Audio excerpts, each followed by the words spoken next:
Hello, we are back again to continue in our understanding of Orientalism, the term devised by Edward Said, the great professor of philosophy. The first definition that he gave of Orientalism was all that is taught, is written about, and is researched on the people of the East, whether by anthropologists, sociologists, historians, or philologists, and every aspect specifically and generally given about the Orient was Orientalism. Now, here is the second definition of Orientalism as given by Edward Said. He says, Orientalism is a style of thought based upon an ontological and epistemological distinction made between the Orient and most of the time the Occident.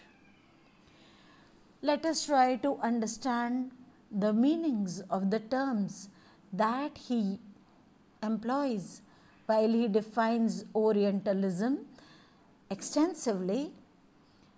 So, when he says an ontological style of thought, an ontological distinction. Ontology is the study of existence. Whatever is present in the real world, if we make a study of that, that is ontology. Ontology, defined by the dictionary, is the philosophical field revolving around the study of the nature of reality. So, reality has a nature. When in desert nights the temperature falls down, if there is a visitor to the deserts, he might feel it very freezing cold, but the one who lives there takes it easy. So, is there a construct of reality? The study that we make of the existence, the raw condition of nature, the raw condition of mankind, that is ontology, and the different entities and categories within reality. So, reality is never absolute. Whatever, let us restrict our understanding of these terms to the reality of men. Men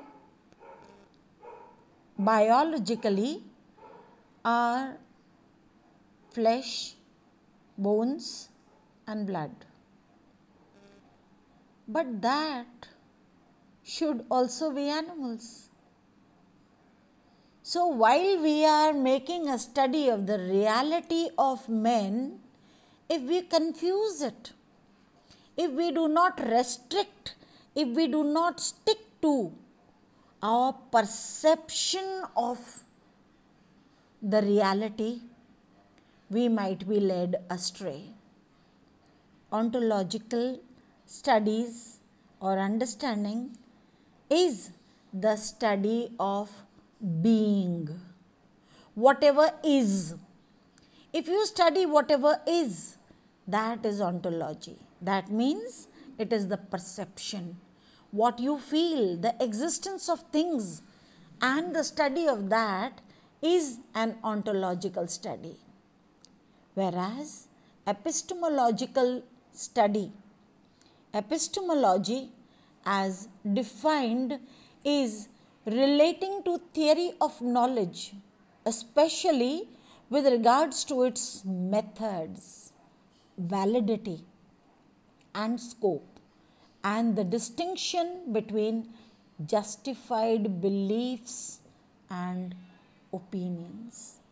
So epistemological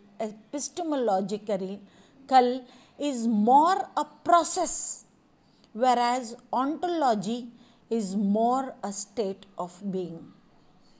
So Edward Said said that Orientalism is a style of thought based upon the being, that is the reality, and the epistemology, that is the process of discovery, by which we make distinctions between the Orient and the Occident. Occident is the opposite of Orient. Orient is of the East and Occident is of the West. Excuse me. So, everything that came to create a gulf between the state of being of the East and the process by which the Easterners were discovered or talked about or were documented in writings or in speech, the distinction between that, it brought a gulf between an understanding of the Orient and the Occident, and this was a very wide gulf, treating the Orient all the while as lesser beings, as diminished, as degenerate, even to the extent of degeneration. Some writings crushed the Orientals, and everything that was written about them was more a derogatory expression, and which the Occidents assumed as a duty to write about the Orients, only because it happened to gain currency, because one attempted caricaturing of what they saw.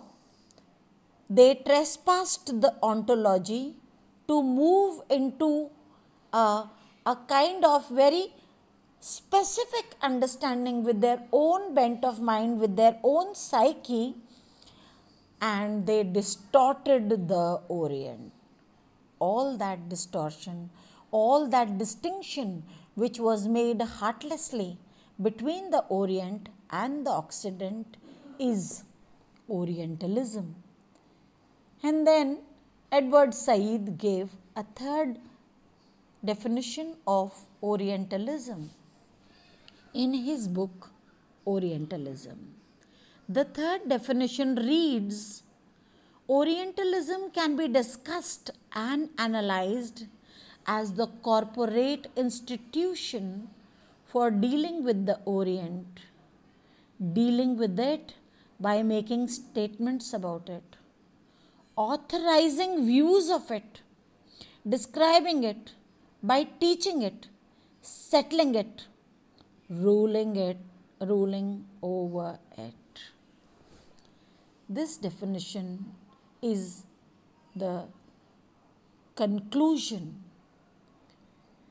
by way of which Said tells us what the occult did to the Orient. It was a corporate institution. That means not one indulged into making an assessment of the Orient, but it became a corporate affair. Everyone wanted to try their hands. Everyone wanted to make a presentation of. Ontologically, no. Epistemologically, yes. Their process to understand the Orient, to deal with them, to make statements about them, and authorizing views. They authored views. When we read the text, we will be reading some excerpts which Edward Said brings out from the Westerners' writings and which diminish the Orient to being very primitive, to being very obscene in their living style. So, everything that was authored, there were views that were authored. They described them, they taught about the Orient, they settled it. And how? By ruling over it. They ruled over, they tyrannized. This was the colonial drive that made them to think that Easterners could be taken easy. They could be talked about as should please the readers, as should make the books in which the Orients were talked about, described and documented and authored. These books, when they turned immediate successes, then everyone was wanting to rule over the Orient. Just as they were made colonies physically, so also spiritually they were colonized, they were tyrannized in the ism that they themselves created about the Oriental.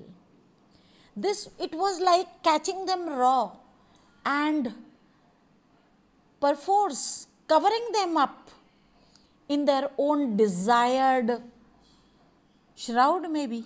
It was a complete annihilation of the Easterners. In short, Orientalism as a Western style for dominating, restructuring and having authority over the Orient. So he culminates the thought with a very blunt statement that Orientalism is a Western style. The Orient, the majority, a majority that was tyrannized by a minority, and in the Western style, they went on to dominate them. Now, here we come to understand this. This is very ironical that during the times that countries were colonies of the West, at that time, it just happened. It was a very general trend that the whites came and settled over a soil that was inhabited by the colored people. So we also read even prior the colonial times, the dark people were taken as slaves. Wherever the Westerners settled, they took the people, the aborigines of the place as lesser beings, and they dominated them. Not only did they dominate them, but they restructured them. These people, having their own individuality, were taken as subjects which could be restructured. Their culture, their existence was brutally trampled upon, and those books in which a portrayal of the Easterners were made, it was as if they were trying to reconstruct a specimen to be held for ridicule. And what is worst is that the Occident took authority over the Orient. They were the rulers and the Orient the ruled. And we all know that by way of settlement, the West consumed away the Orient. They made them their subjects and heartlessly ruled over them. So, Orientalism is that cult, that Western style by which the Orient were dominated, they were restructured, and they were taken full authority of by the Occident. This restructuring covertly hints at the spelling of Said, which Edward should have taken, only not to be mistaken as an Orient. It was, those times were difficult, and this Orientalism is a voice that in very modest way shrieks out loud against the tyranny, against the domination, against the restructuring to the extent of demolition and the complete authority they authored, as if the whole class, the whole people that were the Orient.